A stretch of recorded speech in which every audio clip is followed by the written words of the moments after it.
Hi, I'm Christopher Hein. Today we're going to talk about Morote Dori. Morote Dori is an interesting technique because I think for most Aikido schools, they feel like Morote Dori is really core. It's super core to Aikido. However, if you look in the old Budo Rinshu book, Morote Dori doesn't exist. So which means Morote Dori was not a part of the original Aikido-ish or Aikibudo syllabus, depending on how you want to delineate Aikido and where it comes from. So Morote Dori is a more modern invention. So we're going to look at some ideas from Morote Dori. I'm going to kind of go through all the Hadoki for them, and then we'll talk about how those Hadoki will naturally set up the techniques that become the techniques of Morote Dori. I'm going to call Josh out here. We're going to go to work. Josh? All right, so let's talk about Morote Dori.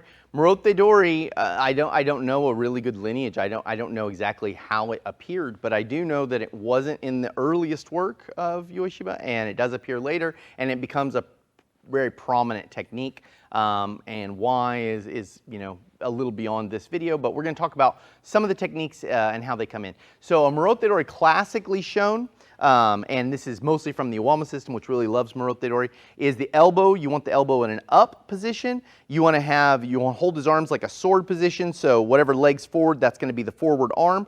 And I want to have myself going towards the rear of him, right? So meaning if I take my hands off, you can see I'm kind of towards the rear. If I go this way, I'm kind of towards the front. So I want to get myself going towards the rear here. I want to grab this arm, give it a little twist, and then I want to drive into that elbow to drive him down. And this is a technique in and of itself, meaning I could take someone down with this technique, right? So possible to take someone down with this. Okay, so that's the basic idea. Now that being said, in my school, the way I train it is Morote Dori is anytime there's two hands on one hand, right? So that's Morote Dori, and all that's legitimate Morote Dori. That being said, this is going to be the strongest version. Like this version's super strong, because you can do more with it. It gives you more control. Okay, what's nice about this is if we look at a weapon and understand this is probably always going to be done as a weapon technique. Probably if you're unarmed, someone's not going to worry about Morote Dori because a body hold would be better. But if I went to a body hold and he had a weapon, he's going to load me up. So that's why I would have two hands on his one hand to hold him. So this is probably always going to include a weapon of some sort. So when I have that, what's really great about this is if I'm controlling him with Morote, if he reaches to switch weapon hands, you see it's super hard for him. If he comes up to get me, super difficult for him, right? So I have this position. If he pushes his elbow up, then I get Ikkyo, right? So see, I just turned into Ikkyo. If he pushes his elbow down, we have some other techniques, but that is actually the best strategy for him is to work his elbow down. So let's go ahead and talk about that. I'm going to talk about this without a knife first, and then we'll go into some more weapon stuff, just because it's easier to show without having to worry about hitting myself or hitting Josh with the knife for a second. Okay, so he has my hand like this, right? Okay, what I want to do, the core idea I want to do is I want to get my elbow down. Okay, now just by getting my elbow down, if I could manage to do it in a violent way, I might be able to clear my hand just like that. Because what this basically does is it starts tearing my hand out of his in this way and this way, right? So as I'm going through, I'm popping out like this. So that in and of itself, just pushing my elbow down, expressing kokyu te through my hand here, and moving into him with my elbow, that might clear. So that could be a Hadoki in and of itself. If that doesn't work, then I now have my arm under my control. So my body's controlling my arm now as opposed to him using my arm to control me.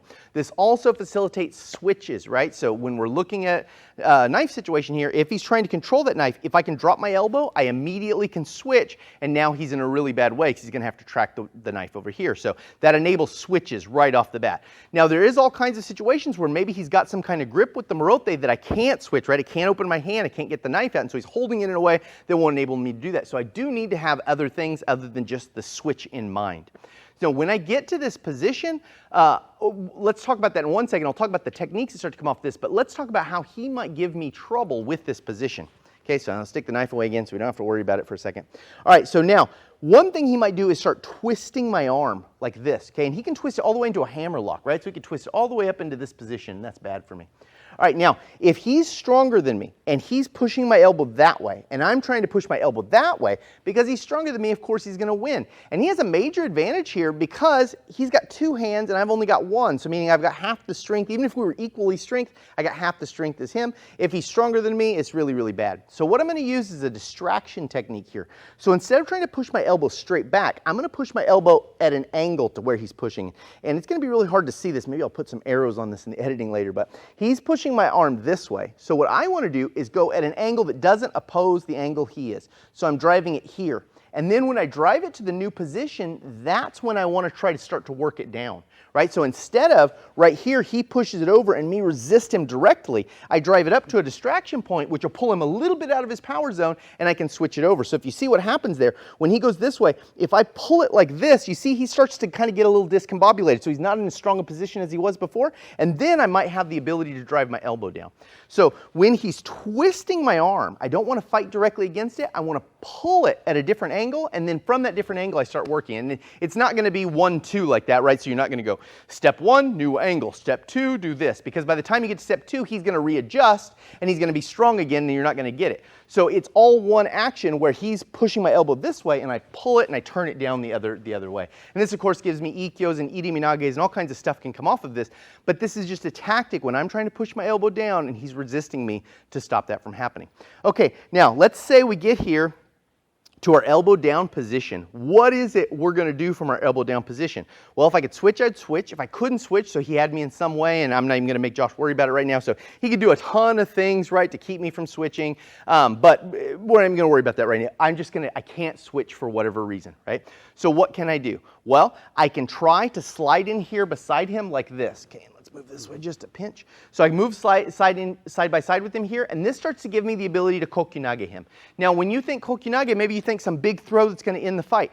All the Kokinage is doing here is nudging him away so I can start to get advantages, right? So could just be that I start to throw him and he doesn't like it, so he hops off of me.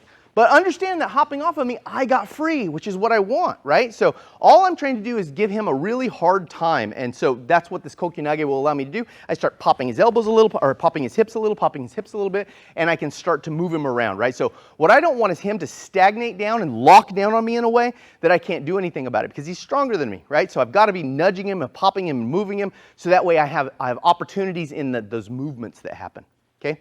Now, let's say this side isn't working out for me for whatever reason, I can always work this side. And on this side, I'm going to primarily work my ikkyo here, and I'm going to work my nikkyo here. If the elbow's up, I'm going to be working my ikkyo. If the elbow's going down, I'm going to be working my nikkyo. So that's going to be my main escape ideas going to that side. Okay, now if I can't get my elbow down, what am I going to do? I want to run around to the front, and I'm going to try to get a mayotoshi. So I'm going to try and shoot around this side and hit the arms here to get mayotoshi in that. Now, when I'm doing that, understand that it's not going to be easy because I can't, when I'm practicing the technique, I can't allow my elbow to drop because if I could drop, this would be a better situation. I'm trying to train a technique where my elbow can't drop. So what you're going to do is shoot your hand straight through as much as you can. This is kind of like the same distraction technique we talked about before. I'm going to shoot my elbow through a little bit, and then as I do that, I'm going to use that to turn right here. And that's going to put me in position to pop these elbows as hard as I can and try and get free there. Now, of course, if I couldn't pop those elbows free, then I'm going to try to work underneath it. We get juji for that. We get a whole series of techniques for that. But that's the idea, right? So I can't drop my elbow, so I go to the other side. I try my mayotoshi. I can't get my mayotoshi. I try to slide underneath, and I get juji, and a whole bunch of stuff will come into that series.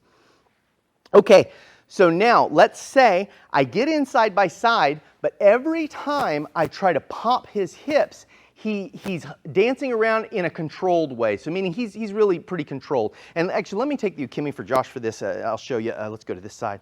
Okay, so as he drops that elbow, I'm super flexible. So see, I still have full grip on this guy. So just like this, my grip hasn't broken at all. And every time he tries to get close to my hips, I kind of do this number, right? So let's come over here a little more so they can see. So look, he's trying to get close to my hips, and I'm not letting him get close to my hips. So I'm staying here, and I can't. He's got his elbow down. I can't change that. He's too strong for me to change that. But I do have his arm.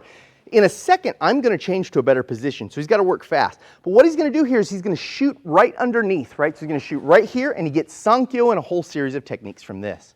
Okay, so if you can see this progression, you can understand how the Morote Dori is not a static thing. The Morote Dori is always moving and evolving. And as the person who's at the disadvantage, and that's where you're practicing Aikido from, I'm always at the disadvantaged position. My job is to keep that other guy moving as much as possible so I can take advantage of the mistakes that they'll make in the moving, right? If I allow them to lock down on me, they're going to hold me, and that's it. I'm done for, right? So I have to keep things moving. So these are the ways in which I'm going to move. Go to this side, drop my elbow, go to that side, use distraction. All these kinds of things are going to enable me to have a chance, right? Whereas normally I wouldn't. It is already about 100 101, 102 in here. Yeah, it's 9 a.m. So I hope it is cooler wherever you are. I'm Christopher Hein. This is Joshua Teehee, my Solana McDaniels behind the camera. Thanks for watching.